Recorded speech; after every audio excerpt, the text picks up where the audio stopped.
मीरपुर नाम का एक गांव था। गांव में जग्गू नाम का एक भिखारी रहता था। जग्गू के 2 बच्चे थे, राजू और मिनी। अब्बा, क्या हम लोग हमेशा से गरीब हैं? नहीं बेटा, हम हमेशा से गरीब नहीं हैं। मेरे वालिद साहब, मतलब तुम्हारे दादा एक दौलतमंद शख्स थे। उन्हें एक मर्तबा जंगल में पनीर का घर मिला था। उस घर से कितना भी पनीर निकालना मुमकिन था। अब्बू जान जादुई पनीर घर से पनीर निकालकर पास वाले शहर में सारे पनीर फरोख्त किया करते थे। पनीर फरोख्त कर मेरे वालिद काफी दौलतमंद हो गए। लेकिन फिर एक रोज गांव के मुखिया कबीर सिंह को जादुई पनीर घर के मुताल्लिक खबर हो गई। भूपेंद्र, मुझे खबर मिली है कि तुझे जंगल में कोई पनीर घर मिला है। जी मुखिया जी, मिला है, और उसी से मुझे इतनी दौलत हासिल हुई है। अब दौलत के मामले में मैं कुछ ही रोज में आपको पीछे छोड़ दूंगा। पूरे जिले में जितनी भी डेयरियां हैं, उन सबको मैं ही पनीर की सुपुर्दगी करता हूं। इस पूरे गांव की हर चीज पर सबसे कब्ल मेरा हक है। तुमने मुझे बताए बगैर जादुई पनीर घर से खूब कमाई की है, इसलिए तुम्हें इसकी सजा मिलेगी। मुखिया ने अब्बू जान से उनका सब कुछ छीन लिया और उन्हें गांव से बाहर कर दिया। हालांकि अब्बू जान गांव के आसपास मंडराते रहे, और जब किसी ने उन्हें काम नहीं दिया तो भीख मांगकर अपना गुजारा करते रहे। बेटा, तब से हम गरीब हैं। अब्बू जान, वो पनीर घर क्या अभी भी जंगल में है? नहीं, अब उस पनीर घर की कोई खबर नहीं है। जब मुखिया पनीर घर से पनीर निकालने पहुंचा तो वो घर गायब हो चुका था। तब से उस पनीर घर का कुछ पता नहीं है। किसी रोज जग्गू के खानदान की बहुत बुरी हालत हो जाती। अब्बू जान, आज राजू को बुखार है। हम दोनों ने 2 रोज से कुछ नहीं खाया है। कुछ खाने को लेकर आइए। हाँ बेटी, मैं अभी किसी के घर से कुछ मांग कर लाता हूँ। उस रोज जग्गू गांव के घर घर घूमता रहा, लेकिन किसी ने उसे कुछ नहीं दिया। जग्गू जब मुखिया के घर पहुंचा तो उसे घर के अंदर से गर्मा गर्म पराठों की खुशबू आ रही थी। मुखिया जी, दरवाजा खोलिए, मैं जग्गू। मेरे बच्चे बीमार और भूखे हैं, उन्हें कुछ खाने के लिए दे दीजिए। जग्गू, तो फिर से यहाँ चला आया? दफा हो जा यहाँ से, वरना अभी अपने मुलाजिमों से कहकर तुझे गांव से बाहर निकलवा दूंगा। तुझे गांव में रहने दे रहा हूँ, इसे ही मेहरबानी समझ।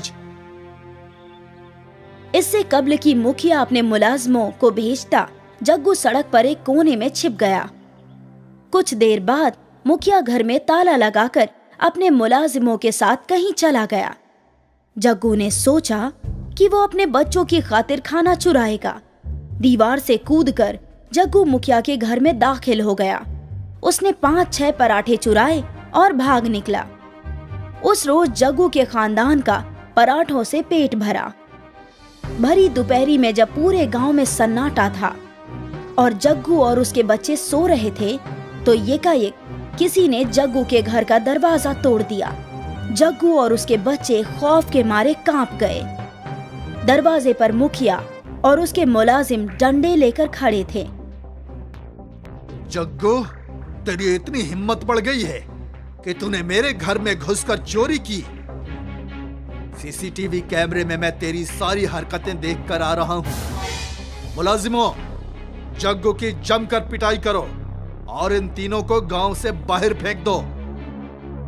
ऐसा कहकर मुखिया वहां से चला गया। मुखिया के दोनों मुलाजिम जग्गू को बुरी तरह लाठियों से पीटने लगे।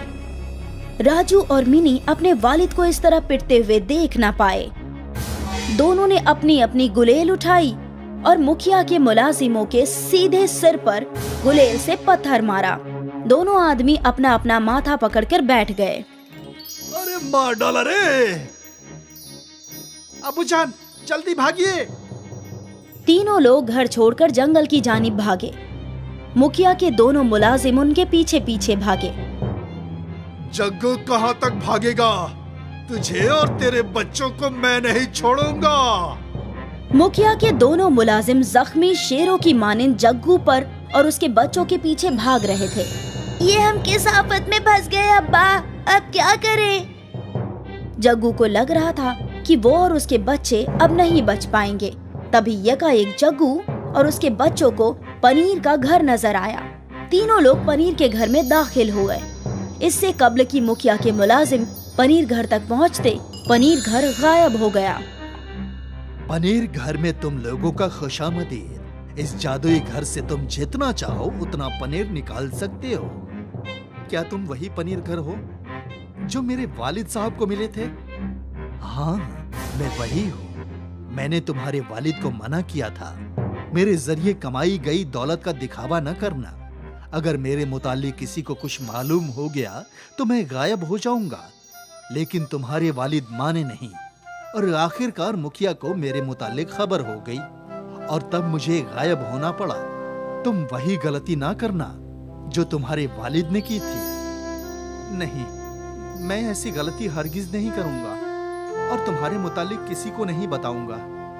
लेकिन अगर फिर भी मेरे बताए बगैर किसी को तुम्हारे मुतालिक इल्म हो गया तो क्या होगा? तुम इसकी फिक्र ना करो, वो सब मैं संभाल लूंगा। सबसे कब्ल जग्गू और उसके बच्चों ने पेट भरकर पनीर खाया। पनीर तो बहुत जायकेदार है अब्बू जान। मालूम होता है जैसे वनीला फ्लेवर की आइसक्रीम दूध में डालकर खा रहे हैं। बच्चों, हम कल से पनीर फरोख्त करने जाएंगे, लेकिन हम अंधाधुंध कमाई नहीं करेंगे। हम उतना ही फरोख्त करेंगे जितने की हमें जरूरत होगी। उधर मुखिया गुस्से से पागल हो रहा था।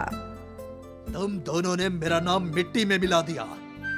दोनों खुद को जख्मी कराकर चले आए और कह रहे हो कि वो तीनों यकायक जंगल में गायब हो गए। अब मुझे रंगा और मुन्ना को भेजना पड़ेगा। मुखिया ने अपने मुलाजिमों को जंगल के बाहर चौकीदारी पर लगा दिया। मुखिया के मुलाजिमों ने देखा कि जग्गू, राजू, मिनी रोजाना पनीर लेकर बाजार में फरोख्त करने जा रहे हैं। उन्होंने ये बात जाकर मुखिया को बताई। पिछले मर्तबा तो वो पनीर घर नामालूम कहाँ गायब हो गया था। इस मर्तबा मुझे वो हर सूरत में चाहिए। अगले रोज जैसे ही जग्गू का खानदान जंगल से बाहर निकला, मुखिया ने उसे पकड़ लिया और तीनों के हाथ बांध दिए। अब तुम तीनों चुपचाप मुझे उस पनीर घर तक ले चलोगे, वरना मैं तुम्हारा वो हश्र करूंगा कि तुम खुद की शिनाख्त नहीं कर पाओगे। जग्गू, राजू और मिनी मुखिया को कई घंटों तक घुमाते रहे, लेकिन पनीर घर तक लेकर नहीं गए। जग्गू, बहुत देर हो गई। मालूम होता है तू मेरे साथ होशियारी दिखा रहा है। मुलाजिमों, इसके बच्चे को गहरे तालाब में फेंक दो। नहीं नहीं, ऐसा कुछ न करिएगा। मैं लेकर चलता हूँ। आखिरकार जग्गू मुखिया को पनीर घर तक लेकर पहुँचा। तो ये रहा पनीर घर। मुलाजिमों, इन सबको दरख्त से बांध दो। हम पनीर घर के अंदर घूमने जाएंगे। जैसे ही तीनों अंदर दाखिल हुए, ढेर सारा पनीर उनके ऊपर गिर पड़ा। मुखिया और उसके मुलाजिम पनीर के ढेर के नीचे दब गए। कोई बचाओ, कोई मेरी हिफाजत करो। मेरी सांस रुक गई, मेरा दम घुट रहा है। कब्ल जुबान दो मुखिया कि तुम कभी जग्गू के खानदान को परेशान नहीं करोगे और मुझे कभी नहीं तलाशोगे। ठीक है, मैं वादा करता हूँ, मैं गांव के किसी शख्स को परेशान नहीं करूंगा। मुझे बचाओ। तब मुखिया के ऊपर पड़ा पनीर का ढेर गायब हो गया। मुखिया और उसके मुलाजिमों ने जग्गू, राजू और मिनू को खोल दिया और फिर अपने घर भाग गए। गांव के बाजार में सुधांशु के पकौड़े का ठेला था। जैसे ही वो अपना ठेला खोलता, खरीदार आ जाया करते थे। मुझे एक प्लेट प्याज के पकौड़े। मुझे आलू के पकौड़े। सुधांशु बेहद खुश था क्योंकि उसका कारोबार काफी अच्छा चल रहा था। सुबह से शाम तक उसके ठेले पे मुसलसल खरीदारों का मजमा लगा रहता था। भाईजान, 2 प्लेट प्याज के पकोड़े और 1 प्लेट आलू के पकोड़े दे दो। ये लो भाईजान। भाईजान, मैं तुमसे रोज पकोड़े खरीदता हूँ, कभी तो कुछ पकोड़े ज्यादा दे दो। भाई, मैं माप से ज्यादा अपने घर वालों को भी नहीं देता। लेना है तो लो, वरना आगे बढ़ो। ठीक है, दे दो। सुधांशु के खानदान में उसकी बीवी सुधा थी। आ गए आप?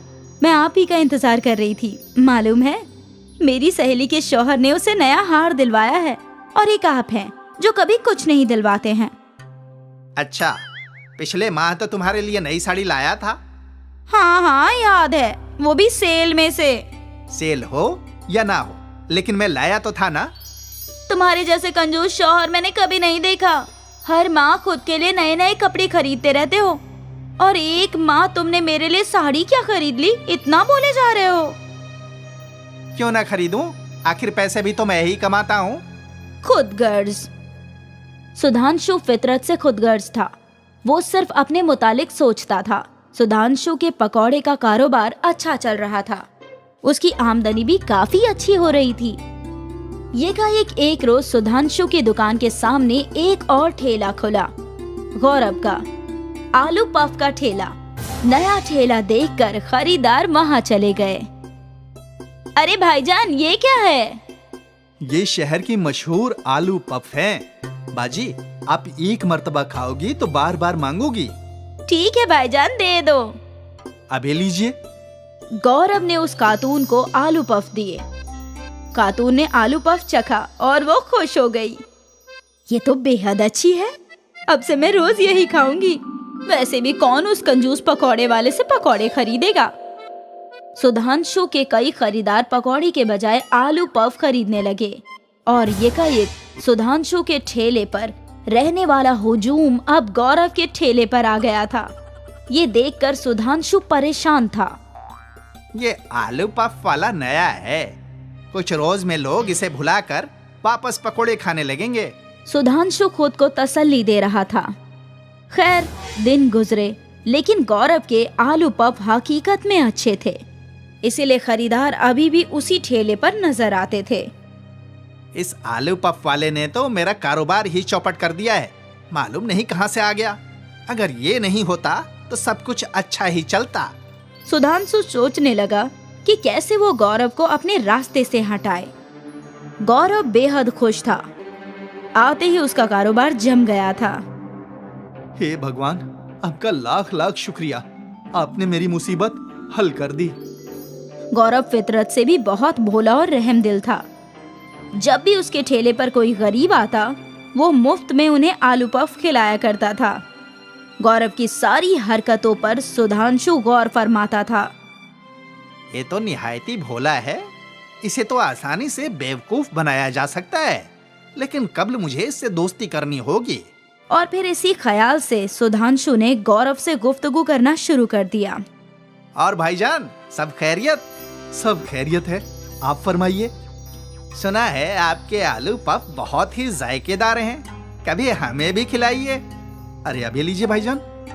गौरव ने सुधांशु को आलू पफ दिया। सुधांशु ने वो चखा। अरे वाह, ये तो लजीज है, एकदम नई चीज है, खाकर मजा आ गया। आपको अच्छा लगा ना? यही काफी है।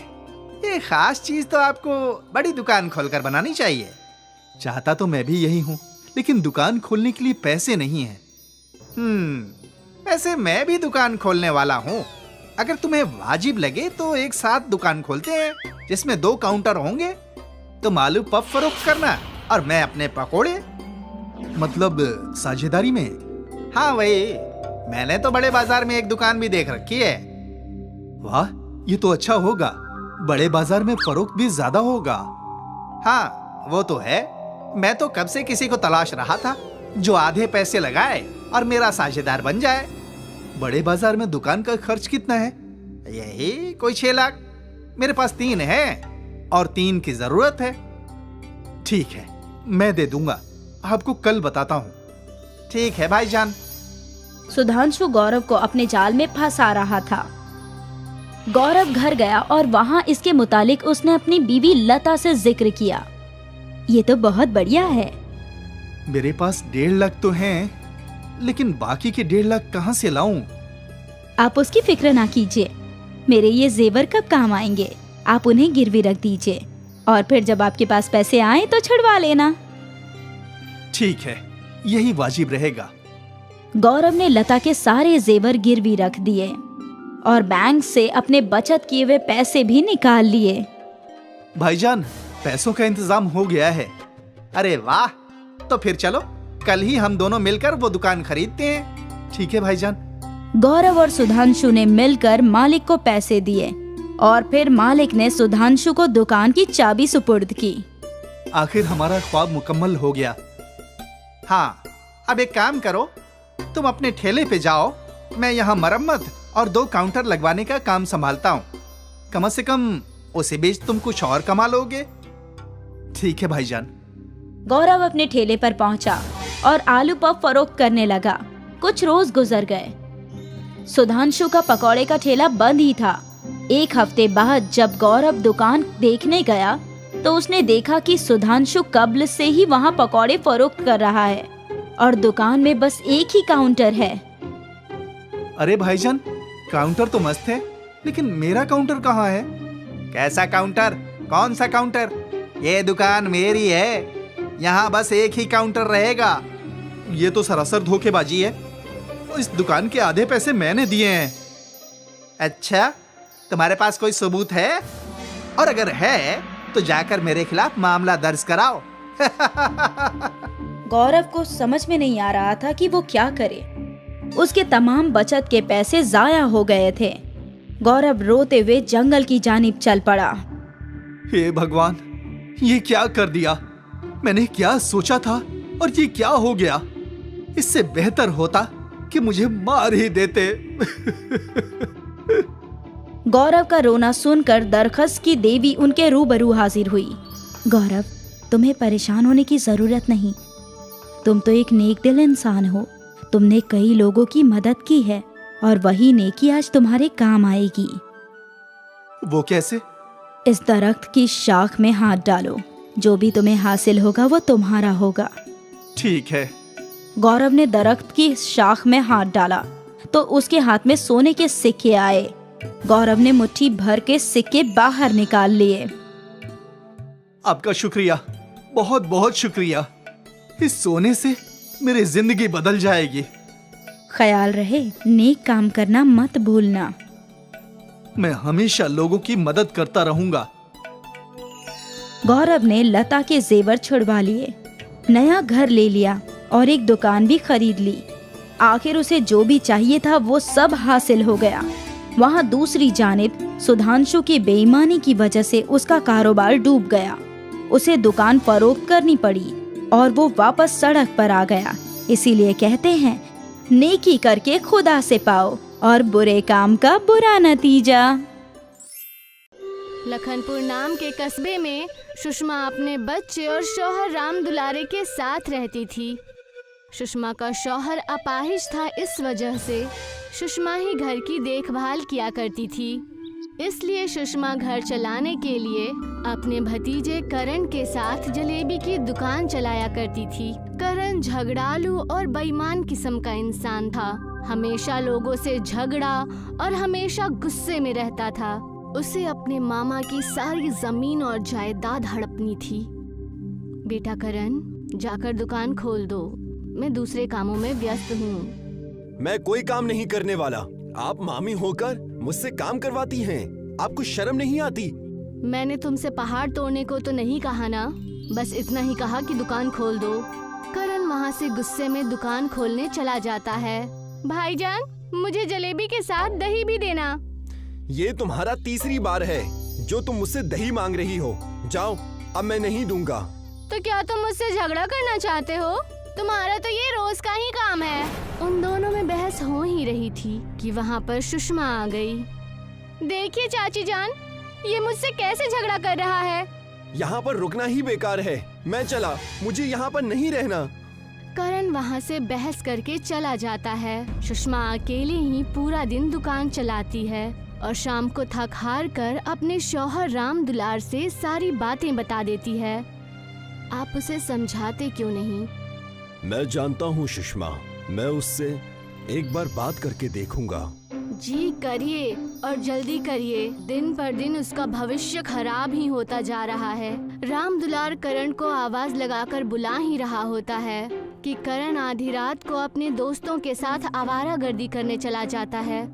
मैंने अपने हिस्से का खाना खा लिया है। मैं अपने दोस्तों के साथ रात भर पार्टी करने जा रहा हूँ। सुबह तक आऊंगा, वरना कल शाम तक, इसलिए मेरी फिक्र मत करना। देखा आपने, आज भी दुकान मैंने ही खोला और कल भी मुझे ही खोलना पड़ेगा। दूसरे दिन करण आधी रात को घर आया और अपने मामा राम दुलार के सारे कागजात लेकर अपने नाम करवाने के लिए। मामा जी, ये लीजिए, इस पर साइन कर दीजिए, मेरे कॉलेज का रिजल्ट है। अरे बेटा लाओ, मैं उस पर अभी अंगूठा लगा देता हूँ। इतने में ही वहाँ पर सुषमा आ जाती है और उनके हाथ में जमीन के कागजात देख लेती है। रुकिए, ये आप क्या कर रहे हैं? मैं करण के कॉलेज के कागज पर अंगूठा लगा रहा हूँ। वो कॉलेज का कागज नहीं, बल्कि हमारे जमीन के कागजात हैं। क्या कहा तुमने? थोड़ा लेट आती तो तुम्हारा क्या बिगड़ जाता? सुषमा और राम दुलार दोनों ही करण की हरकतों से परेशान होकर उसे घर से निकाल देते हैं और सुषमा अकेले ही जलेबी की दुकान चलाने लगती है। अब से मैं थोड़ी जल्दी ही आकर थोड़ी देर से जाया करूंगी, इससे मेरा ज्यादा मुनाफा होगा। सुषमा दिन रात मेहनत करके अपने जलेबी की दुकान चला रही थी। इस दुकान की तो बैंड बजानी ही पड़ेगी। इसी ने मेरी जमीन मेरे हाथ में आने नहीं दी। अगर ये ना होती तो मैं पूरी दुकान और घर का मालिक होता। एक काम करता हूँ, जलेबी के अंदर फटे हुए दूध का पनीर डाल देता हूँ, पूरी जलेबी तहस नहस हो जाएगी। करण ने साजिश रची। करण ने फटे हुए दूध से बनी पनीर को जलेबी के बड़े से पतीले में डाल दिया। दीदी, मुझे गर्मा गर्म जलेबियाँ दो ना। रुक जाओ, अभी गर्मा गर्म बना कर दे रही हूँ। सुषमा अनजाने में ही वो पनीर मिलाई हुई जलेबी बनाकर दे देती है, जो कि लाल के बजाय पूरी सफेद थी। ये क्या मजाक किया आपने? मैंने आपसे गर्मा गर्म जलेबियाँ मांगी थी और आप मुझे ये मीठा पनीर खिला रही हैं। ये तो बस जलेबी के आकार का है, जलेबी थोड़ी ना है। ये कैसे हो सकता है? लगता है कुछ तो गड़बड़ है। उस औरत को दुकान से दूर जाता देख करण बेहद खुश हुआ। लगता है वो पुलिस को बुलाने जा रही है। अब इन्हें समझ में आएगा कि करण से पंगा लेने का अंजाम क्या होता है। तभी वहाँ पर राम दुलार अपने बचपन के दोस्तों के साथ आ गया। अरे सुषमा, मेरे कुछ दोस्त यहाँ पर तुमसे मिलने और हमारे दुकान की जलेबी खाने आए हैं। अरे वाह, ये तो बड़ी अच्छी बात है। जी, मैंने आपकी जलेबियों के बारे में बड़ा सुना है। जी, मैंने भी। हम पूरे 400 किलोमीटर दूर से रामू से मिलने आए हैं। सुषमा को जलेबी में पनीर डालने वाली बात पता थी, लेकिन मेहमानों की जिद और उत्सुकता की वजह से सुषमा ने उन्हें गर्मा गर्म पनीर की जलेबियां बनाकर दे दी। आपके यहाँ की जलेबी कुछ अलग नजर आ रही है। लगता है आज सुषमा ने नए तरीके से बनाई है। ये दिखने में जरूर सफेद है, लेकिन बहुत मजेदार है। और उनके जलेबी खाने से पहले ही वहाँ करण आ गया। हाँ हाँ, खाओ खाओ। इनकी जलेबी की वजह से कई ग्राहक भाग चुके हैं और अब तो आप सब भी भाग जाएंगे। जी, ये मेरा भांजा है, हमेशा बहकी बहकी बातें करता है। आप सब जलेबी खाइए। जैसे ही राम दुलार के बचपन के दोस्तों ने जलेबी खाई, वो पनीर मिलाई हुई जलेबी वो लोग खाकर दंग रह गए और कहने लगे, वाह भाभी वाह, क्या जलेबी बनाई है। जलेबी कम, रसमलाई ज्यादा लग रही है। वाकई ये चीज बहुत शानदार है। आज से आप अपनी दुकान का नाम बदलकर पनीर जलेबी कर दीजिए और देखिए बड़ा फायदा होगा। क्या सच? मुझे नहीं पता कि ये सब कैसे हुआ। क्या कहा आपने? ये अच्छा लग रहा है। करण को उन सब की बातों पर विश्वास नहीं हुआ था और वो अपने ही मिलाए हुए पनीर को जलेबी के रूप में खाने लगा। पनीर जलेबी उसे बहुत पसंद आई। अरे ये तो सच में अच्छी है, लेकिन आप सब उनकी तारीफ क्यों कर रहे हैं? ये पनीर जलेबी मैंने बनाई है। हुआ ये कि इसमें पनीर मैंने ही डाल दिया और देखा आप सबने मेरा कमाल। सुषमा सारी बातें समझ चुकी थी। तब उसने कहा, तुम चाहते थे कि हमारी जलेबी की दुकान बंद हो जाए और हम रोड पे आ जाएं, है ना? सुषमा, हमें ये सब बातें मेहमानों के सामने नहीं करनी चाहिए। और जैसे ही सारे मेहमान चले गए, तब करण ने अपने मामा राम दुलार से कहा, मामा जी, आपने तो मुझे कुछ जमीन जायदाद भी नहीं दी। मैं बस आपसे इतना ही कहना चाहता हूँ कि आप मुझे ये दुकान दे दे, और अब तो मैं यहाँ पनीर जलेबी ही बेचूंगा। हमें तुम्हें दुकान देने में कोई दिक्कत नहीं है, पर क्या तुम दुकान अच्छे से चला पाओगे? आप उसकी फिक्र मत कीजिए।